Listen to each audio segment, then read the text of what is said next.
어떤 회사에서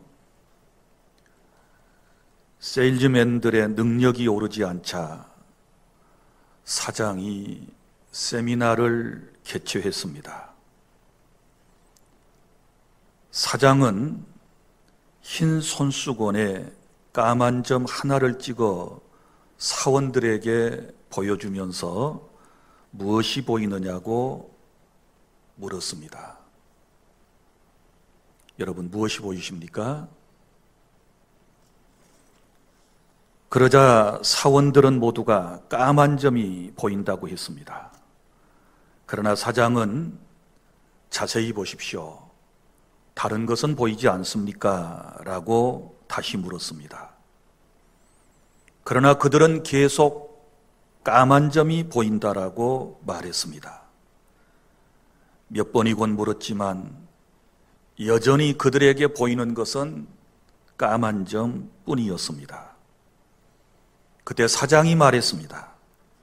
여러분, 까만 점은 여기 하나밖에 없는데 왜 이 너른 흰 바탕은 보이지 않습니까? 라고 말했다고 그럽니다.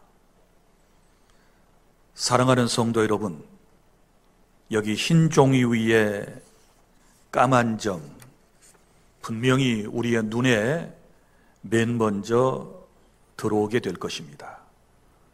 그러나 대부분의 사람들은 흰 면을 보는 것이 아니라 무엇이 보입니까? 그러면 까만 점만을 집중하고 있는 것이지요.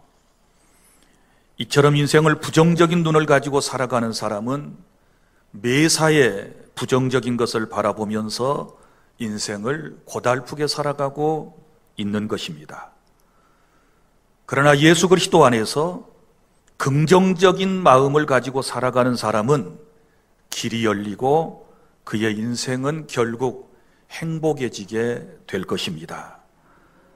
사랑하는 주 안의 성도 여러분, 아무리 인생이 고달프다고 하지만 믿음의 눈으로 우리가 주님을 바라보며 살아가면 살 길이 보일 것입니다. 또한 정말 참된 믿음이 있다면 살 길을 분명히 보셔야만 하는 것입니다. 사랑하는 성도 여러분, 우리가 이 세상을 살아갈 때 부정적인 눈으로만 세상을 바라보지 말고 우리는 믿음의 눈으로 주님을 바라보며 오늘 저와 여러분에게 주신 말씀에 귀를 기울이며 주신 말씀대로 살아갈 때 행복한 인생, 하나님께 영광 돌리는 복된 삶이 될 것입니다. 첫째, 오늘 4절 말씀, 주 안에서 항상 기뻐하며 사시기를 바랍니다. 여기 항상 기뻐하라 라고 하는 이 말씀은 어떤 상황에서도 기뻐해라 라고 하는 말씀입니다. 성도 여러분, 이 항상 기뻐하십시오 라고 하는 말씀을 우리에게 주신 분이 누구입니까? 하나님께서 바울을 통하여 우리에게 주신 말씀이지요. 그런데 사도 바울은 지금 어디에 있습니까? 우리가 잘 아는 대로 감옥에 있습니다. 그의 삶은 녹록지 않았습니다. 그리고 그의 삶의 행동 반경은 부자유스러웠을 것입니다. 그는 자유를 구속받은 상황에 있습니다. 그런 상황에서도 감옥 밖에 있는 그리스도인들을 향하여 기뻐하십시오. 내가 다시 말합니다. 여러분들 주 안에서 항상 기뻐하십시오. 이렇게 말씀을 하고 있는 것입니다. 그러니까 사도 바울은 환경을 초월하여 하나님께 감사하는 삶을 살아가고 있는 것입니다. 여러분, 기쁨에는 두 가지 종류의 기쁨이 있습니다. 하나는 세상에서 얻는 기쁨이라고 하는 것이 있지요. 세상을 살아가면서 여러 가지 사연으로 우리가 기뻐할 수 있는데요. 그런데 이 세상의 기쁨이라고 하는 것은 잠깐이다, 잠시뿐이다 라고 하는 것을 여러분이 다 잘 아시리라고 생각을 합니다. 로마를 여행하던 한국 사람이 로마 시내를 관광하다가 깡패들을 만났다고 그럽니다. 이 깡패들이 경찰관인 척하면서 우리 한국 여행객에게 여권을 보여달라고 그랬습니다. 여행객도 이 사람들이 경찰이 아니라 불량배라고 하는 것을 알고 이 위기를 모면할 생각을 가지고 여권 속에 $500를 끼워 주어서 건네 주었습니다. 그랬더니 그것을 받아든 이 불량배들이 요즘은 가짜 달러가 많아서 조사를 해야 되겠다고 그러면서 지갑을 빼앗아 갔습니다. 그러다가 여행객의 손목에 롤렉스 시계가 번쩍이는 것을 보더니 지갑을 돌려주며 시계를 풀어보라고 그러더라는 것입니다. 그래서 시계를 풀어주었더니 이렇게 좋은 이 시계를 차고 다니면 위험하니까 이것을 호주머니에 넣고 다니라고 그러면서 시계를 호주머니 속에 쏙 넣어주고는 어디론가 사라져 버렸습니다. 그 사람들이 떠난 이후에 이 한국인 여행객은 이상하게 생각하고 호주머니에 시계를 꺼내 보았더니 자기의 롤렉스 시계는 가져가 버리고 자기들의 시계를 바꿔치기 한 것이었습니다. 그런데 여러분, 이 여행객은 그 시계를 빼앗겼는데도 불구하고 전혀 속상해하지 않았다는 것입니다. 그리고 혼자 이 일, 저 일을 생각하며 싱긋이 웃었습니다. 왜냐하면 롤렉스 시계, 그 시계는 남대문 시장에서 3만 원 주고 산 것이고, 그러니까 가짜 시계였던 것이고, 그리고 또 생각해 보십시오. 진짜 롤렉스 시계인 줄 알고 시계를 바꿔치기해 간 깡패들, 자신들의 형편없는 시계를 주고 롤렉스 시계를 가졌다라고 하는 그 기쁨 때문에 얼마나 기뻐했겠습니까? 그리고 또 깡패들을 속인 이 한국 관광객도 속으로 이놈들아, 기는 놈 위에 나는 놈이 있어, 그러면서 아마 속으로 고소한 생각을 가지고 웃었을 것입니다. 또 되돌아가 보면 남대문 시장에서 시계를 판 그 상인도 그 시계를 팔고 난 이후에 마음이 기뻤을 거라고 생각을 합니다. 그러나 사랑하는 성도 여러분, 지금 여기 여러 부류의 사람들이 그 시계 하나 때문에 기뻐하고 있단 말이죠. 시계를 빼앗아간 로마의 불량배들, 그리고 시계를 빼앗긴 사람, 그리고 시계를 팔았던 사람도 모두 다 한순간은 기뻐했지만 그들의 기쁨이라고 하는 것은 영원한 것이 아니고 진정한 기쁨이 아니었다라고 하는 것을 우리는 지금 잘 알고 있지 않습니까? 사랑하는 여러분, 남을 속이고 남의 것을 빼앗고 그리고 남의 마음을 아프게 해서 얻은 기쁨이라고 하는 것은 진정한 기쁨이 아니라는 것을 우리 예수님을 믿는 사람들은 분명히 알고 살아야 할 것입니다. 그렇게 해서 얻은 기쁨은 절대 오래가지 못합니다. 남에게 해를 끼쳐서 얻은 기쁨, 남을 속여서 얻은 기쁨, 남을 공경에 빠뜨리고 난 이후에 그리고 자기가 뭔가를 기뻐한다, 이것이 여러분 옳은 것이겠습니까? 이런 기쁨이 오래갈 수 있겠습니까? 절대로 오래가지 못하는 것입니다. 여러분, 세상의 기쁨이라고 하는 것, 일시적이라고 하는 것 우리가 체험하며 살고 있지 않습니까? 기뻐한다라고 할 때 세상 사람들 보세요. 건강할 때만 기뻐하지요. 그리고 돈이 많이 있을 때만 기뻐할 수 있지 않습니까? 기분이 좋을 때만 기뻐하지 않습니까? 그리고 배가 부를 때만 기뻐하지 않습니까? 자기가 원하는 것을 얻었을 때만 기뻐하지 않습니까? 그러나 환경과 조건과 상대방이 달라지게 되면 금방 휘 변해버리는 것이 사람들의 마음이고 사람들이 세상을 통하여 얻은 기쁨이라고 하는 것입니다. 여러분 보십시오. 돈이 많이 있다가 돈이 떨어지면 금방 시무룩해지지 않습니까? 힘이 없지 않습니까? 그리고 또한 배가 부를 때는 그렇게 만족해하고 기뻐했는데 배가 고프면 웃음은 떠나가 버리게 될 것입니다. 기분이 좋았을 때에는 기뻐할 수 있지만 누군가가 내 감정을 건드리게 되면 내 감정이 상하여 얼굴은 변하게 될 것입니다. 또한 좋은 직장에 다니며 많은 월급을 받으며 풍요롭게 살 때는 기뻐할 수 있지만 실직을 당하고 또 하던 일을 망하게 되면 여러분 경제적으로 어려움을 겪게 되면 기가 죽어서 다니는 인생들의 모습 아닙니까? 하던 일이 잘 되면 기뻐하다가 하던 일이 잘 안 되고 풀리지 아니하면 금방 원망하고 짜증을 내는 것이 우리들의 모습이 아닌지를 우리가 다시 한번 생각해 보아야 할 것입니다. 이처럼 세상의 기쁨은 절대로 영원하지 못하고 세상에서 취한 기쁨은 오래가지 못한다는 것을 우리는 잘 알고 우리는 말씀을 통하여 깨달아야 될 줄로 믿으시기를 바랍니다. 그리고 다음으로는 하나님께서 우리에게 주신 놀라운 기쁨이 있습니다.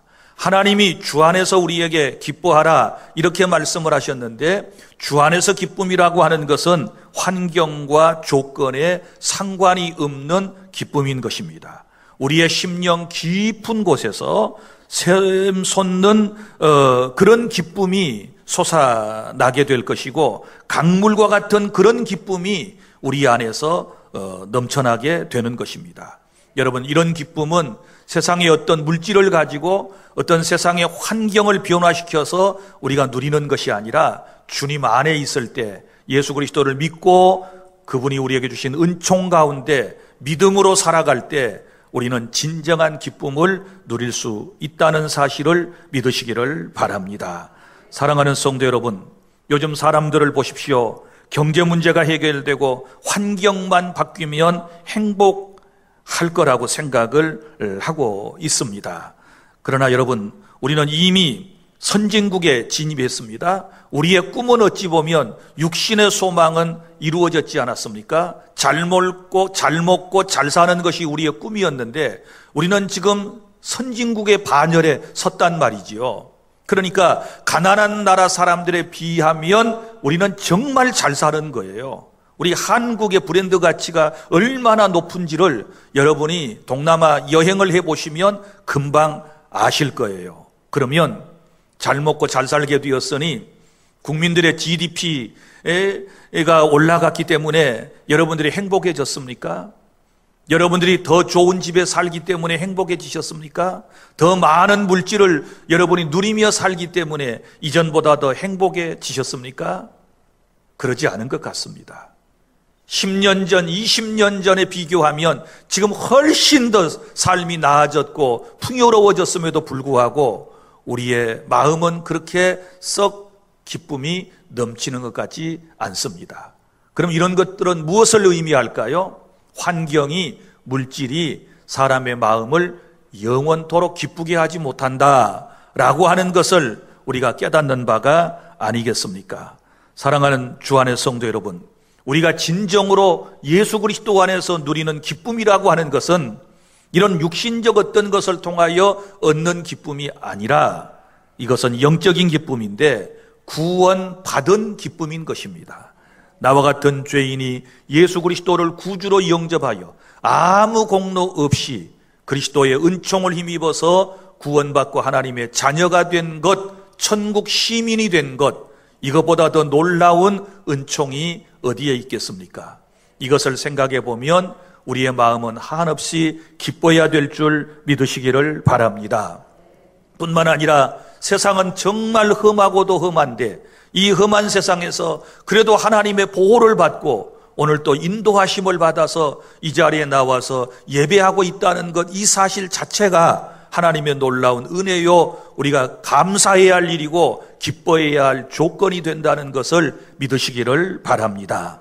참구원과 행복과 기쁨과 사랑은 환경이나 물질 때문에 절대로 좌우되는 것이 아니라는 것을 기억하고 이제는 주 안에서 기뻐하며 살아가실 수 있기를 바랍니다. 여러분, 사업을 하는 분들, 또 가게를 하시는 분들도 기쁜 얼굴로 손님을 맞이하게 되면 틀림없이 그 사업장과 그 가게는 잘 되어지게 될 것이고 많은 손님들이 그 가게에 드나들게 될 것입니다. 그러나 여러분, 기쁜 얼굴이 아닌 찌그러진 얼굴, 불쾌한 얼굴, 그리고 늘 어두운 얼굴을 하고 손님을 맞이한다면 어떤 손님이 그 집을 다시 찾겠고 그 어떤 사람이 그 사업장에 드나들려고 하겠습니까? 아무도 그런 사람을 좋아하지 않을 것입니다. 그러므로 직장에서건 가정에서건 항상 주님이 주시는 기쁨, 성령께서 우리 안에 주시는 이 놀라운 기쁨을 통하여 여러분이 세상에 살아갈 때에 나도 기쁘고 또 상대방도 기쁘게 하고 우리 공동체가 함께 기뻐할 수 있는 행복해지는 그런 은혜가 있게 될 줄로 믿습니다. 교회에서도 여러분, 우리가 기뻐함으로 모든 일을 하셔야 되는 거예요. 주님의 일을 할 때에 기뻐해야 되지요. 왜요? 내 일이 아니라 누구의 일이에요? 주님이 기뻐하시는 일이 주님의 일이잖아요. 그러면 주의 일을 할 때에도, 그리고 또한 이웃을 섬길 때에도 우리가 기쁨으로 해야 하는 것입니다. 하나님은 그러한 사람에게 복을 주시게 될 것입니다. 이 험한 세상 어떻게 살아요? 기뻐하며 살아가시기를 바랍니다. 그런데 잘 안 기뻐지십니까? 그러면 하나님의 은혜를 구하시기를 바랍니다. 주의 성령이 우리 안에 임하시고 말씀이 내 안에 임하시고 내가 주의 말씀을 깨닫게 되면 큰 기쁨이 강물처럼 내 안에서 흘러 넘치는 그런 은혜를 우리 모두가 체험하게 될 것을 믿습니다. 그 다음에 둘째로, 이 험한 세상을 어떻게 살아야 할까요? 오늘 5절 말씀, 관용을 베풀며 살아가실 수 있기를 바랍니다. 너희 관용을 모든 사람에게 알게 하라. 주께서 가까우시니라. 이렇게 말씀을 했습니다. 여러분, 관용이 무엇입니까? 관용이라고 하는 것은 남의 잘못 따위를 너그럽게 받아들이는 마음, 곧 용서의 마음을 관용이라고 그래요. 그래서 우리는 두 가지의 관용을 가져야 되는데, 먼저는 사람에 대하여 관용하는 마음, 풀어서 얘기하면 너그러운 마음, 관대한 마음을 여러분이 가져야 될 줄 믿으시기를 바랍니다. 그리스도인들의 마음은 예수 그리스도의 마음이거든요. 나는 마음이 온유하고 겸손하다라고 예수님께서 말씀을 하셨지 않았습니까? 이런 마음을 품고 살아가는 것을 관용의 마음, 이렇게 얘기하는 것입니다. 세상을 살아가면서 누구를 탓하거나 누구를 원망하거나 누구에게 책임을 전가시키며 살아가는 사람의 마음은 절대로 너그러운 마음, 관용의 마음이 될 수가 없는 것입니다. 여러분, 주님께서 저와 여러분의 죄를 너그럽게 용서해 주신 것처럼 늘 말씀드리지만 우리 또한 나에게 잘못한 일을, 내게 해를 끼친 사람을 너그러운 마음을 가지고 주님의 사랑으로 용서해 주는 그런 마음의 은혜를 받아 누리실 수 있기를 바랍니다. 그러면 내 마음이 편안해져요. 그런데 이걸 풀지 않게 되면 늘 기도하면서도 마음속에 원망, 불평이 생겨요. 미워하는 마음이 생겨요. 여러분, 원망과 불평과 미워하는 마음이 마음속에 있으면 기도의 응답이 될까요? 하나님의 은혜 속에 살아갈 수 있을까요? 절대로 그럴 수가 없는 것입니다. 그래서 너그러운 마음으로 서로 용납하며 용서하며 살아가시기를 바랍니다. 제발 좀 우리 주 안의 모든 성도들은 너그러운 마음을 꼭 가져주십시오. 체근대는 마음 말고, 너무 따지는 것 말고, 너무 쌀쌀한 것 말고, 너무 차가운 마음 말고, 너무 잘 끊고 맺고 하는 것 말고, 너무 남을 잘 판단하고 비난하고 비판하는 것 말고, 예수 그리스도의 관용의 마음을 꼭 가지고 살아가면 이 험한 세상을 이겨나갈 수 있는 줄 믿으시기를 바랍니다. 셋째로, 이 험한 세상을 어떻게 살아가느냐? 그러면 우리는 염려하지 말고 기도하며 살아야 될 줄로 믿으시기를 바랍니다. 오늘 말씀을 보십시오. 뭐라고 주님이 우리에게 말씀하십니까? 6절에 아무것도 염려하지 말고 다만 모든 일에 기도와 간구로 너희 구할 것을 감사함으로 하나님께 아뢰라. 이렇게 말씀을 해 주셨습니다. 여기 아무것도 염려하지 말아라. 이 말은 우리의 삶 속에 염려할 일들이 많이 있다는 뜻이 아니겠습니까? 오늘 또 예배하면서 여전히 세상 것 때문에 염려하는 사람들의 얼굴, 예배하는 태도는 어둡습니다. 몸은 여기 와 있지만 생각은 다른 곳에 가 있는 것이지요. 여러분, 인생을 그렇게 살아서는 안 되는 거예요. 주님께서 들려주신 말씀을 들어보실래요? 자, 목사의 설교가 은혜가 잘 안 되고 잘 못 깨닫겠으면 이제 주님이 직접 주신 주님의 설교를 내가 한 편 낭독해 드릴 테니까 주님의 음성을 듣는 복된 시간이 되시기를 바랍니다. 염려하는 분들에게 주신 주님의 설교문입니다. 마태복음 6장 25절부터 33절까지 말씀을, 34절까지 말씀을 제가 낭독할 때 여러분도 눈으로 함께 말씀을 따라와 주시기를 바랍니다. 그러므로 내가 너희에게 이르노니 목숨을 위하여 무엇을 먹을까, 무엇을 마실까, 몸을 위하여 무엇을 입을까 염려하지 말라. 목숨이 음식보다 중하지 아니하며 몸이 의복보다 중하지 아니하냐. 공중의 새를 보라. 심지도 않고 거두지도 않고 창고에 모아들이지도 아니하되 너희 하늘 아버지께서 기르시나니 너희는 이것들보다 귀하지 아니하냐. 너희 중에 누가 염려함으로 그 키를 한 자라도 더할 수 있겠느냐. 또 너희가 어찌 의복을 위하여 염려하느냐. 들의 백합화가 어떻게 자라는가 생각하여 보라. 수고도 아니하고 길쌈도 아니하느니라. 그러나 내가 너희에게 말하노니 솔로몬의 모든 영광으로도 입은 것이 이 꽃 하나만 같지 못하였느니라. 오늘 있다가 내일 아궁이에 던져지는 들풀도 하나님이 이렇게 입히시거든 하물며 너희일까 보냐. 믿음이 작은 자들아. 그러므로 염려하여 이러기를 무엇을 먹을까, 무엇을 마실까, 무엇을 입을까 하지 말라. 이는 다 이방인들이 구하는 것이라. 너희 하늘 아버지께서 이 모든 것이 너희에게 있어야 할 줄을 아시느니라. 그런즉 너희는 먼저 그의 나라와 그의 의를 구하라. 그리하면 이 모든 것을 너희에게 더하시리라. 아멘. 주님의 말씀입니다. 주님이 설교하신 설교문이에요. 말씀을 마음판에 잘 새기시기를 바랍니다. 염려 대신에 우리가 해야 할 일은 먼저 그의 나라와 그의 의를 구하는 삶이고 우리가 하나님께 간구해야 될 줄로 믿으시기를 바랍니다. 그래서 염려하지 말고 기도하며 세상을 우리는 살아갈 수가 있는 것입니다. 그리고 넷째로 이 험한 세상을 우리가 어떻게 살아야 할까요? 험한 세상을 살아가는 방법은 감사하며 세상을 살아가실 수 있기를 바랍니다. 오늘 본문에 보면 감사함으로 하나님께 아뢰라 이렇게 말씀을 하셨어요. 그리하면 모든 지각에 뛰어난 하나님의 평강이 그리스도 예수 안에서 너희 마음과 생각을 지키시리라고 말씀을 하셨지 않았습니까? 사랑하는 성도 여러분, 감사라고 하는 것은 기도와 연결이 돼요. 기도하는 삶과 감사는 연결이 되어 있는 것입니다. 기도하면 감사할 제목이 떠오르고 또 감사를 계속하여 할 수가 있는 것이지요. 그런데 기도하지 않는 사람은 감사의 제목이 안 떠올라요. 그리고 감사할 수가 없는 거예요. 그래서 이제부터 여러분 항상 기도할 때마다 감사의 내용들이 새록새록 떠올라서 모든 것이 하나님의 절대적 은혜인 줄로 알고 감사하고 또 감사하는 우리 모두가 될 수 있기를 바랍니다. 여러분 보세요. 감사의 비결은 쉬워요. 이렇게 한번 생각해 보실래요? 잃어버린 것, 없는 것 생각하지 말고 아직 남아있는 것을 찾아내서 감사하시기를 바랍니다. 그러면 쉬워요. 자, 보십시오. 직장은 잃었지만 생각해 보니까 가정이 있네요. 할렐루야.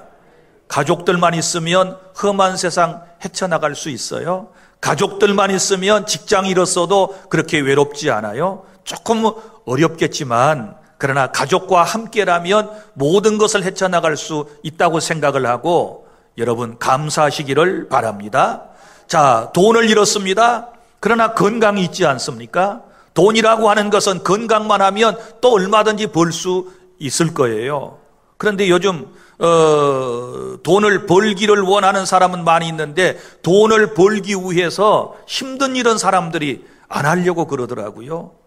죄송해요.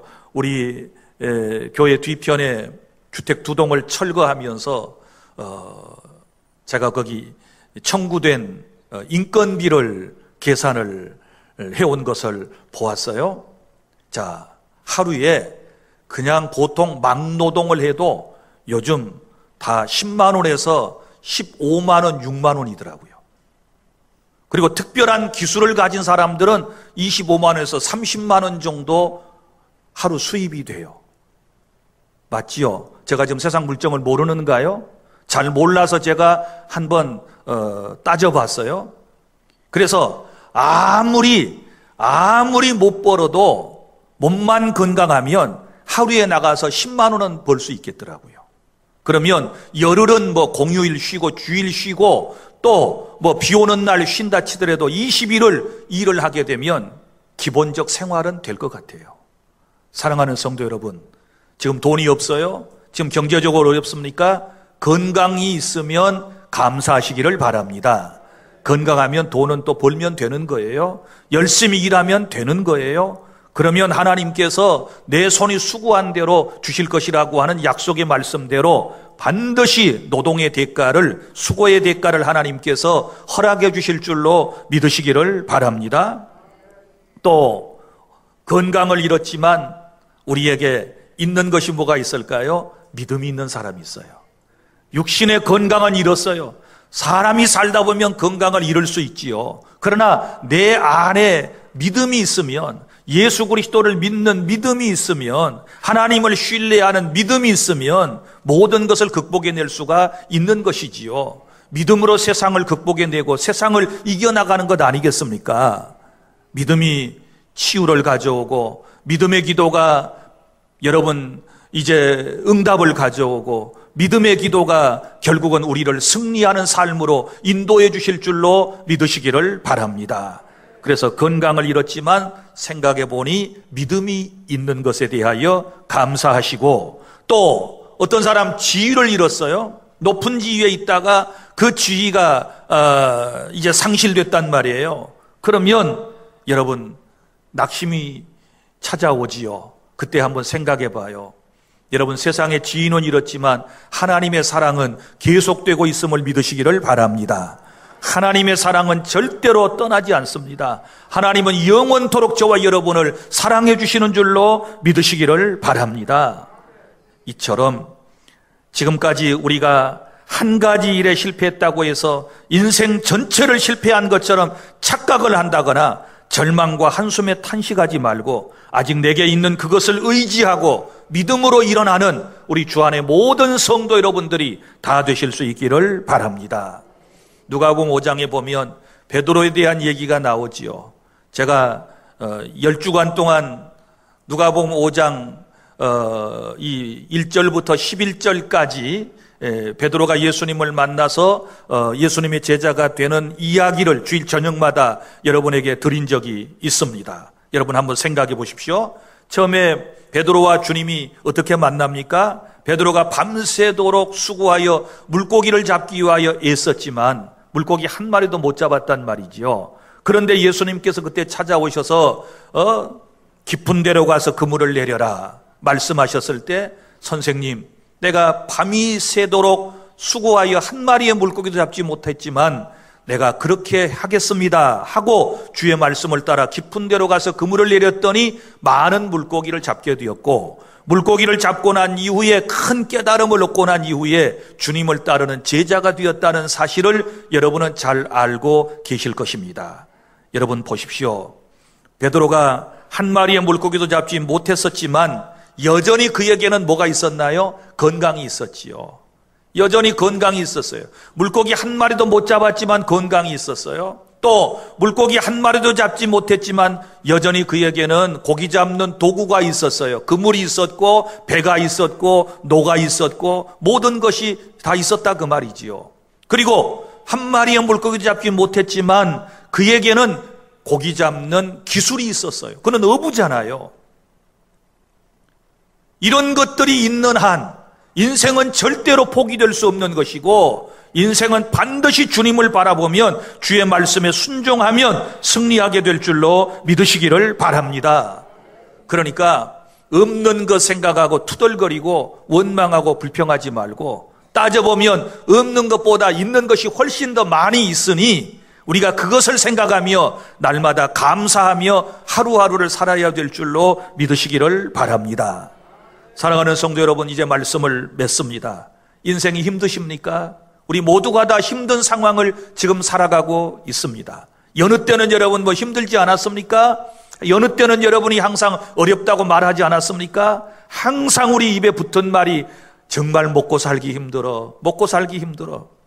어려울 때도, 그리고 좀 나아진 상황에서도 여전히 힘들다, 힘들다 이렇게 말하며 살아가고 있는 것은 우리의 마음속에 부정적인 의식구조가 깔려있기 때문에 그런 것입니다.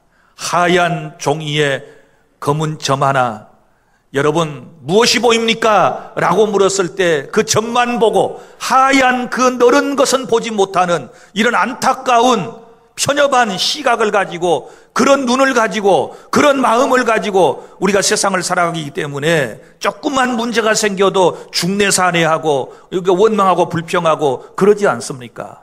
사랑하는 성도 여러분, 오늘 믿음의 눈을 여시기를 바랍니다. 그리고 주님을 바라보시기를 바랍니다. 하나님의 세상을 바라보시기를 바랍니다. 말씀으로 돌아오시기를 바랍니다.